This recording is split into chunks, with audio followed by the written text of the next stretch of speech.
Coucou, c'est Marie et Karim de Inspiring Explorers. Et dans cette vidéo, on va partager avec vous pourquoi la van life, c'est le feu.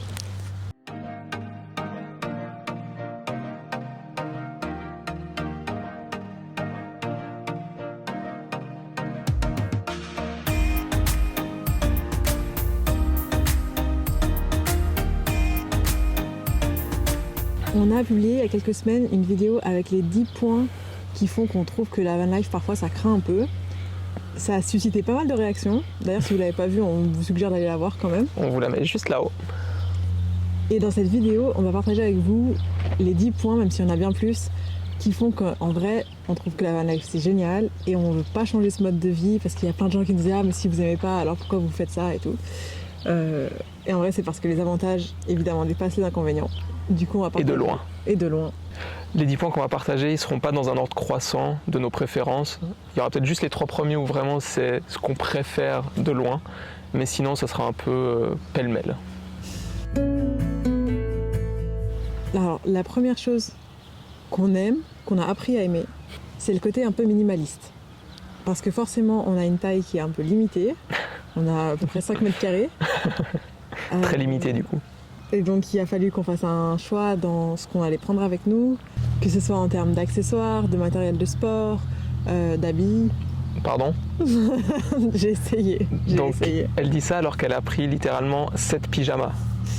Qui a 7 pyjamas? On n'est jamais trop sûr. Non mais depuis, on est rentré en Suisse, j'en ai ramené avec moi. J'apprends le minimalisme.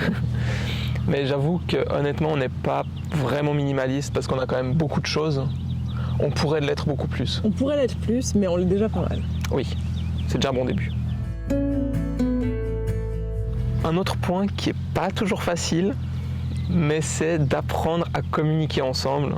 Parce que, comme elle l'a dit, on a un espace restreint, on est 24 heures sur 24 collés l'un à l'autre. Du coup, il faut apprendre à communiquer. Surtout qu'on vit ensemble et on travaille ensemble. Donc, on n'est pas toujours d'accord sur tout.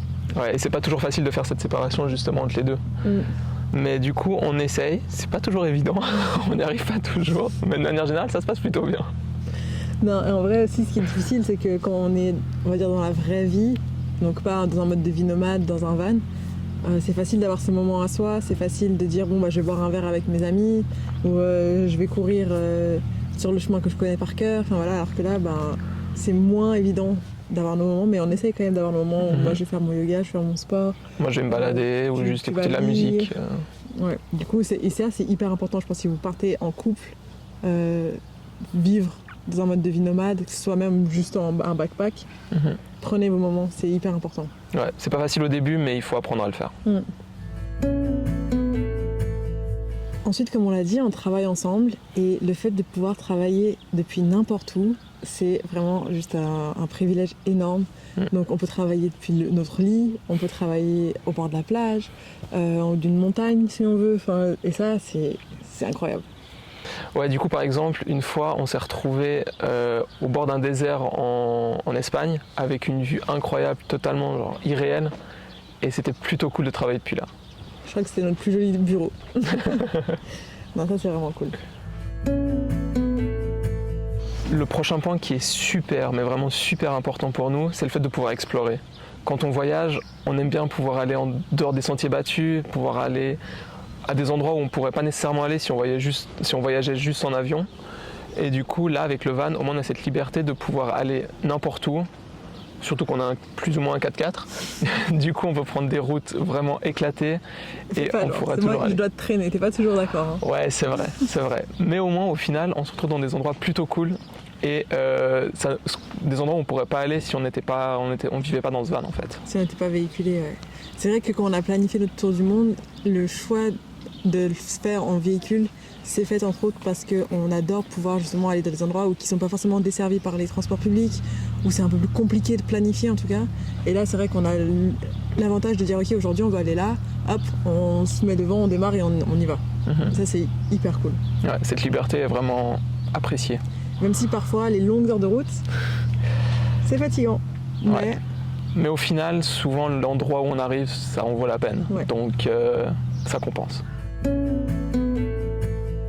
Un point que personnellement j'adore, qui est lié à la taille toujours, c'est le fait d'avoir tout à portée de main. Vraiment, d'un point de vue un peu extrême, juste être posé dans son lit et pouvoir se servir un verre d'eau, pouvoir se laver les dents en étant assis dans le lit. Genre juste, ouais, puis vraiment il y a tout à portée de main, quoi. On a notre maison littéralement tout le temps avec nous.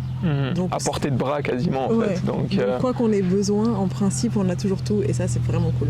Par contre je suis obligé un petit peu de contrebalancer ça, c'est que ça développe un peu une flemme chez nous. Parce que personnellement, quand j'arrive pas à choper un truc avec mon bras depuis le lit, ça m'embête.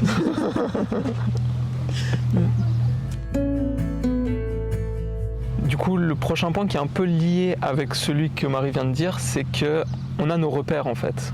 Comme on a tout à portée de main, comme on connaît notre van quasiment par cœur, parce que des fois on se perd un petit peu dans notre bordel, en fait on n'est pas dépaysé.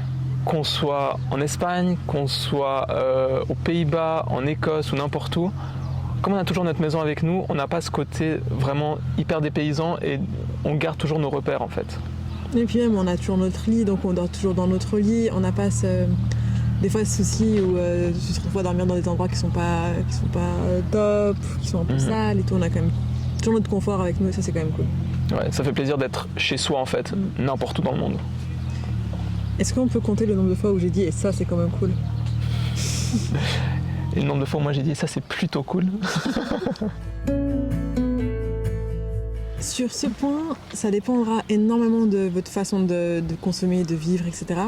Mais pour nous, en tout cas, on trouve que la van life, ça a vraiment un faible coût, à part l'essence actuellement, qui est un poids dans notre budget. Donc ouais, là, on s'est un peu calmé sur nos kilomètres. C'est vrai qu'on n'est pas parti au meilleur des moments. Ouais. Donc ouais, c'est vrai qu'on douille un petit peu avec l'essence quand on doit faire le plein. Mais autrement, comme on cuisine, on va dire 80% de nos repas dans le van, on s'en sort, même plus. Potentiellement plus. Bon, on se fait quand même plaisir, on va quand même au resto, on va boire des verres et tout, mais globalement, on consomme beaucoup dans le van, donc on fait des grosses économies. On n'a pas de loyer à payer, on n'a pas de chauffage à payer, on n'a pas d'électricité à payer. Enfin, genre, c'est vraiment.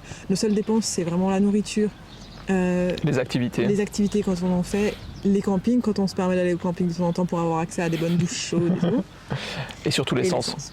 L'essence, voilà. Mais c'est vrai que globalement. Ouais, genre pour vous donner une idée, je crois qu'on tourne autour des même pas 5 € par repas pour deux. Ouais. Donc franchement, et après, on économise beaucoup. Donc là, ça fait 3 mois qu'on est parti et on va dire que la moyenne, on doit être autour des 2000 francs par mois à deux, avec l'essence. Donc au final, on se dit, de toute façon, en Suisse, on n'aurait pas trouvé un loyer moins cher. Enfin, si un peu, mais avec les charges et les dépenses, on serait à ces prix-là. Là, du coup, on a fait des pays quand même relativement chers, genre l'Angleterre, l'Écosse, les Pays-Bas, maintenant l'Allemagne. Et là, cet été, la Scandinavie, ça sera pire que tout. Mais ça sera compensé par la suite du voyage où on devra aller dans des pays vraiment où ça coûte moins cher, quoi. On en arrive déjà au deuxième point qu'on préfère avec la van life.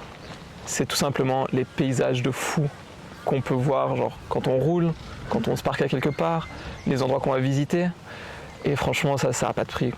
Ouais, non, c'est clair. Et je pense qu'il faut quand même aimer conduire, il faut aimer faire de la route. Oui, quand on part sur ce mode. Enfin, en fait, ça dépend parce qu'il y a des gens qui vont rester stationnaires à des endroits très longtemps. Mais en tout cas, pour nous, on estime que ce qu'on aime dans la van life, c'est aussi rouler. Et donc, il faut aimer faire des kilomètres et juste apprécier les paysages qu'on traverse, quoi.